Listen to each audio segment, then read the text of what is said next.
All right. Hello, everyone. Over the holiday weekend, President Trump delivered two defining, unifying, and patriotic speeches which drew widespread praise by those who cherish our values, honor our history, and seek to advance policies that lift up all Americans. The president outlined a vision for the future. The president outlined a vision for stronger and safer communities. President Trump said, after all, what do we want? We want a strong military, great education, housing, low taxes, law and order. He went on to say, we want safety, we want equal justice, we want religious liberty, we want faith and family, and living in the great communities and happy communities and safe communities. And we want great jobs, and we want to be respected by the rest of the world, not taken advantage of by the rest of the world. He went on to say, we should all want the same thing. How can it be any different than those things? This message is now more important and more timely than ever. Radical left-wing mobs seek to tear down our monuments and our memorials. Everyone from George Washington to Abraham Lincoln to Frederick Douglass and even Gandhi. Misguided movements such as defund the police seek to leave our communities more vulnerable than ever. Case in point, this weekend alone. In New York, there were 44 shootings with 11 killed. In Chicago, 75 people were shot with 13 killed.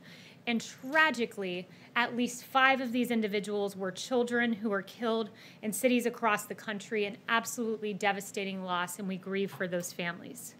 Crime such as this is dark and it is divisive. This July 4th, the president said, our movement is based on lifting all citizens to reach their fullest God-given potential. Never forget, we are one family and one nation. We will teach our children to cherish and adore their country so they can build its future. This vision is not a culture war, as the media seeks to falsely proclaim.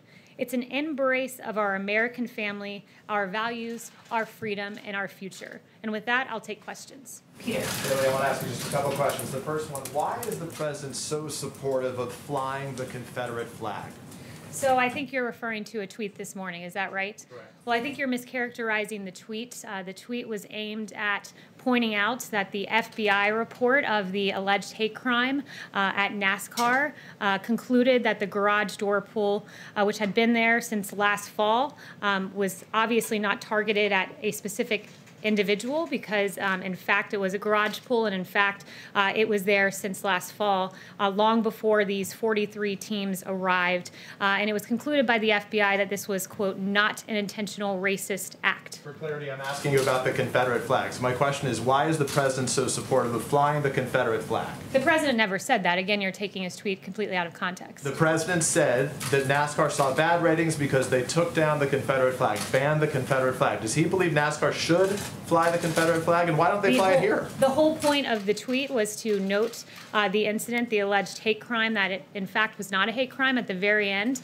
the ban on the flag was mentioned in the broader context of the fact that he rejects this notion that somehow NASCAR men and women who go to these sporting events are racist, when in fact, as it turns out, what we saw with the FBI report and the alleged incident of a hate crime, it was a complete indictment of the media's rush to judgment, once again calling this a hate crime when the FBI completely dismissed that. Let me ask you about some of the president's comments this weekend. The president said that 99% of coronavirus cases are totally harmless. Which members of the White House Coronavirus Task Force agree with that statement?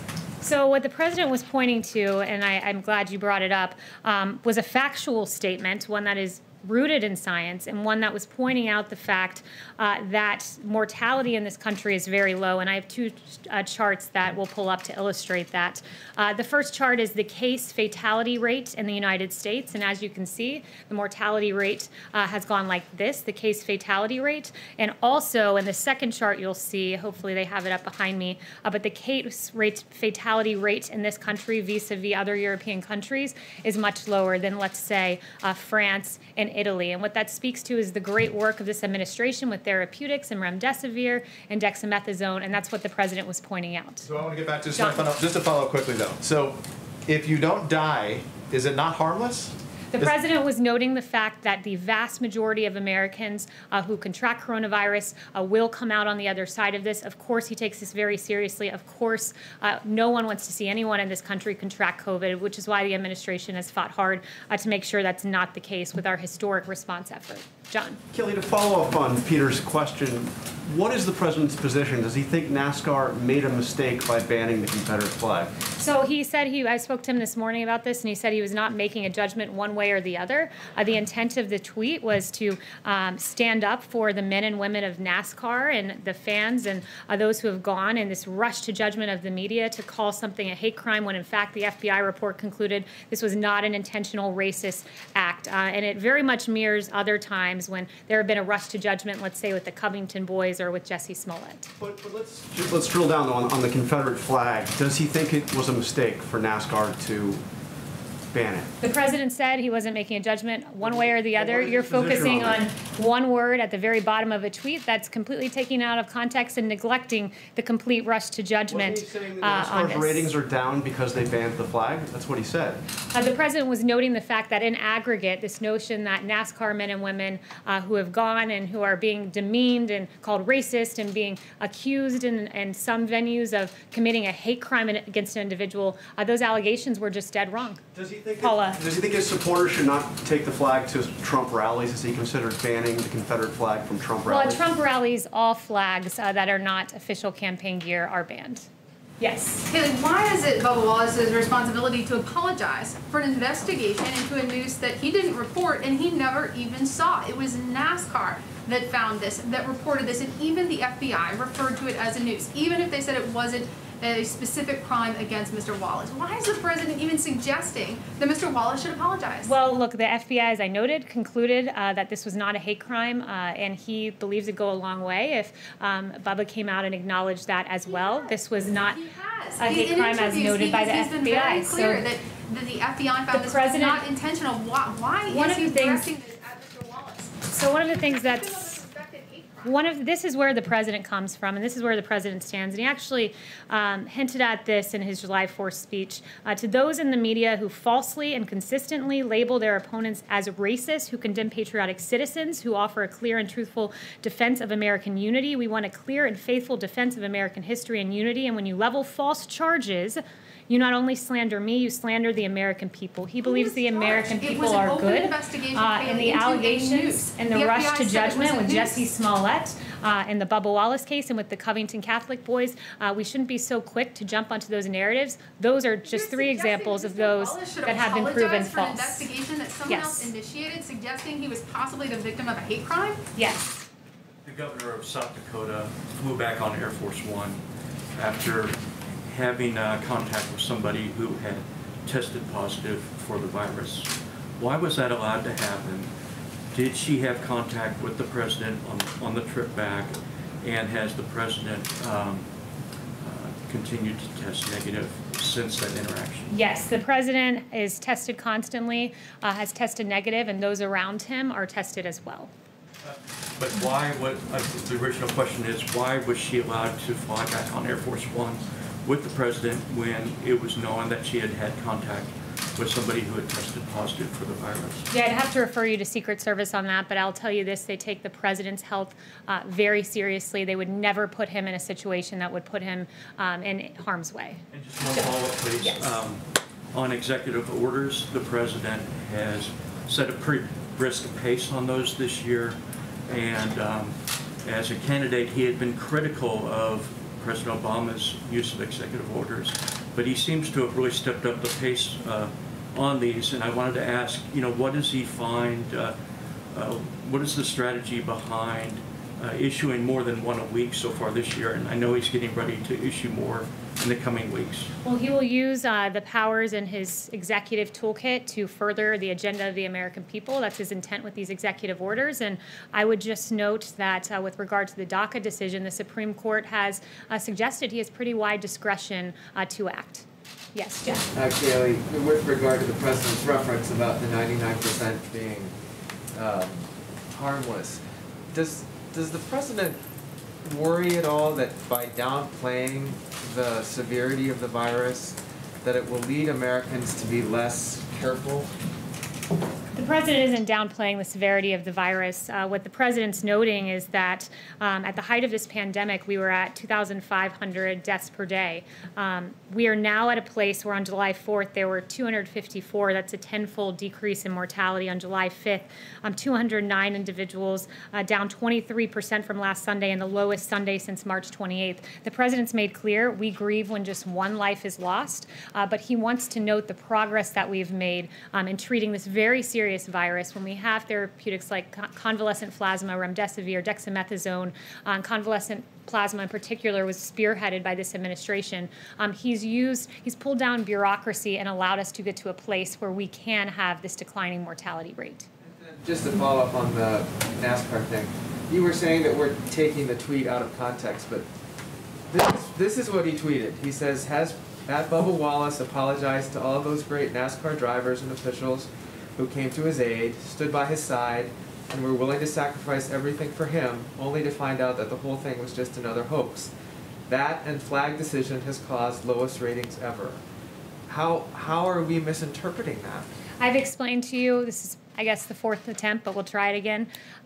In aggregate, what he was pointing out is this rush to judgment to immediately say that there is a hate crime, as happened in this case, as happened with Jussie Smollett, as happened with the Covington Catholic boys. And in aggregate, those actions made it seem like NASCAR men and women were racist individuals who were roving around and engaging in a hate crime. The president's intent was to say no. Most American people are good, hardworking people. I mean, we should not have this rush to judgment, knee-jerk reaction before the facts come out. The FBI did their job and determined there was no hate crime. Mario. Hold on. Just the one thing that wasn't clear in your response, and that's why I asked about it again, and it follows up on Paula's question, is why should Mr. Wallace have to apologize for that when his whole team and all of these colleagues came around him to show support? Yeah, and that's the best of America, is coming around when the media alleged a hate crime, coming around and supporting Bubba Wallace as they should have done. I think that shows how loving NASCAR fans are and the fellow drivers. But I think it's important that we point out the fact that there was no hate crime. The FBI concluded that, and President Trump was merely saying that Mr. Wallace should agree with that consensus. Yes, Mario. Apologize. He's saying Mario, he has to yes. apologize. That's what we're trying to ask you, Kayleigh, is why should Mario, he have to apologize yes. about that? I'm not going to answer a question a sixth time. Mario. You've been asked it, but you haven't answered. Mario, go ahead. Kayleigh, on the Confederate part, why would the president not praise NASCAR for removing the Confederate flag, particularly given the history of that flag, the symbol that it has for African Americans, and also what it represents in terms of just the treasonous acts and the insurrection against the Republic?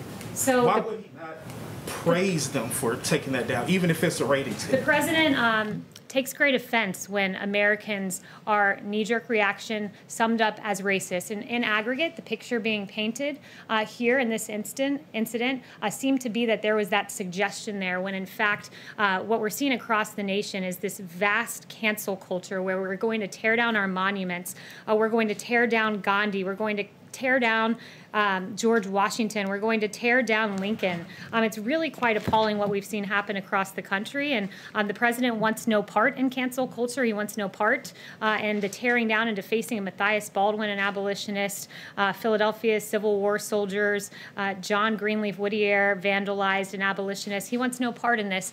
He stands against the demonization of Americans, and he stands firmly on the side of preserving our history.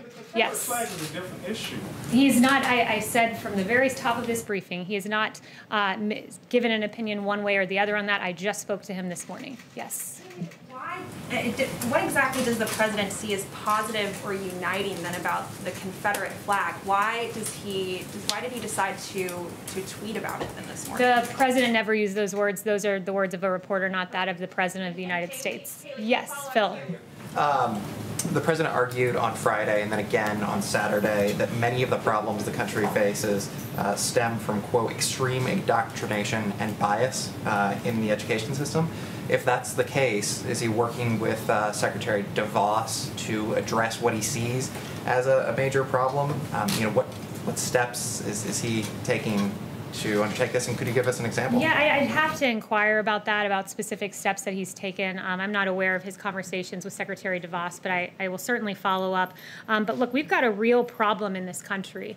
when you have rioters, who I've listed off some of the examples of abolitionists, there seems to be zero understanding of history when you're defacing the statue of Matthias Baldwin and John Whittier and Ulysses S. Grant. There seems to be a lack of understanding and historical knowledge when the Armenian Genocide Memorial, remembering victims of all crimes against humanity, including slavery, is vandalized. There seems to be a lack of understanding of history when the first responders sculpture is damaged, when the Polish War Hero statue, the World War I Memorial, the Lincoln Memorial, the World War II Memorial, and absolutely the Robert Good Shaw and the 54th Regiment Washington Memorial that honored African-American soldiers who fought valiantly in the Civil War was damaged in Boston. We need to have a better historical understanding, and I'll follow up with you about specific conversations.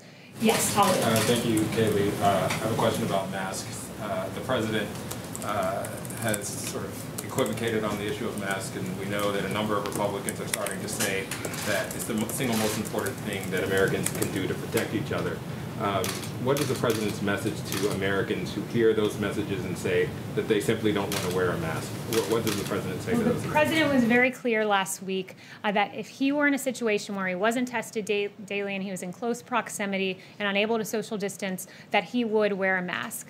So he has made that clear. His rally this weekend in New Hampshire, masks are not only handed out, but they are recommended. Yes. Thank you, Kayleigh. I wanted to say, first off, point of fact, Bubba Wallace did not make any kind of false report. And I'm wondering, in general, why the president thinks that issue is worth his time and focus right now in the midst of a deadly pandemic. And then also, you've said he has no opinion on the Confederate flag. Why can't this White House unambiguously state whether or not it supports displays of the Confederate flag? No, I said, and Confederate monuments, which are much more a part of this question than Gandhi. Yeah, I said that, you know, his tweet was not to indicate approval or disapproval of that particular policy of NASCAR. It was an aggregate to stand against the rush to judgment, to call something a hate crime before the facts were out, when clearly the media was wrong about this.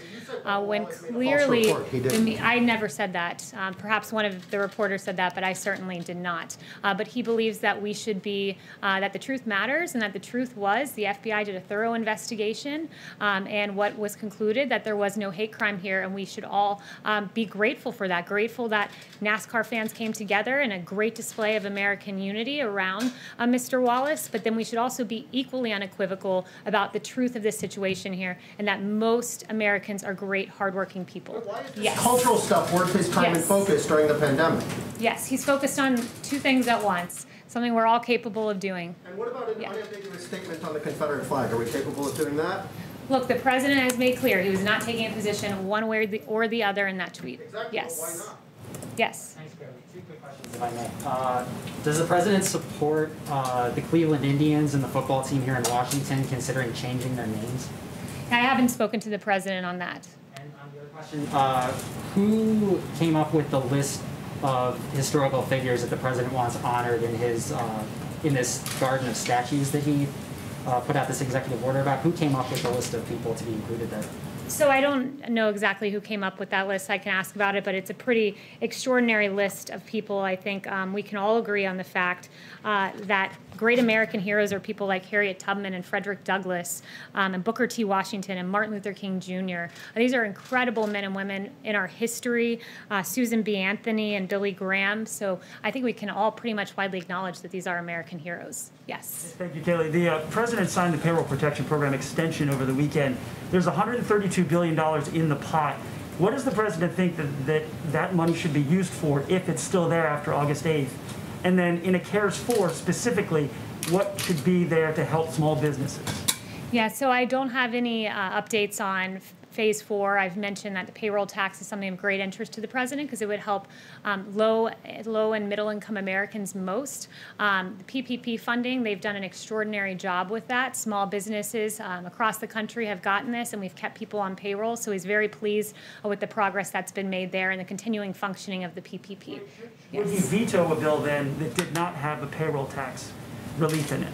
Yeah, I don't want to set parameters or conditions. That'll be up to the president when the bill arrives on his desk. Yes. Thank you, Kayleigh, so much. As President Trump wants to reopen the country, what will be the criteria to cancel the travel bans? Because we know that the bans are still in place for European countries where the situation is under control, and on the other hand, there is no ban on hotspots like Russia, India, or Mexico, for example. So what is the criteria?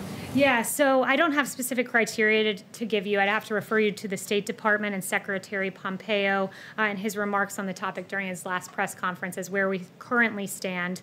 But President Trump and the administration have taken bold, decisive, and frequent action to secure our homeland, and a big part of that has been these travel restrictions. And we're working with countries around the world. We hope to have a day where international travel is open, but right now this is about putting America first. And I want to say this. Yes. European countries, now the UK, are starting to open for foreign visitors, but the US is still banned. How do you think the world is looking at the United States right now? I think the world is looking at us as a leader in COVID-19, because the chart I showed you where you have mortality rate in Italy and UK up here and across Europe, and you have the United States at a low case mortality rate, it's because of the extraordinary work that we've done on therapeutics and getting PPE and leading on ventilators and having excess ventilators that we were able to deploy around the world and help other countries. So that's what I would have to say on COVID. And finally, I'd end with this. You know, I was asked probably 12 questions about the Confederate flag. This president's focused on action, and I'm a little dismayed that I didn't receive one question on the deaths that we got in this country this weekend. I didn't receive one question about New York City shootings doubling for the third straight week, and over the last 7 days, shootings skyrocket by 142%. Not one question. I didn't receive one question about 5 children who were killed, and I'll leave you with this remark by a dad. It broke my heart. A dad of an 8-year-old lost in Atlanta this weekend. They say Black Lives Matters. You killed a child. She didn't do nothing to nobody, was his quote. We need to be focused on securing our streets, making sure no lives are lost, because all Black lives matter. That of David Dorn and that of this 8-year-old girl. Thank you. Kayleigh, we have a ton more questions. Kayleigh, we're glad to ask you a ton more questions. We welcome you back. We'll ask you all those.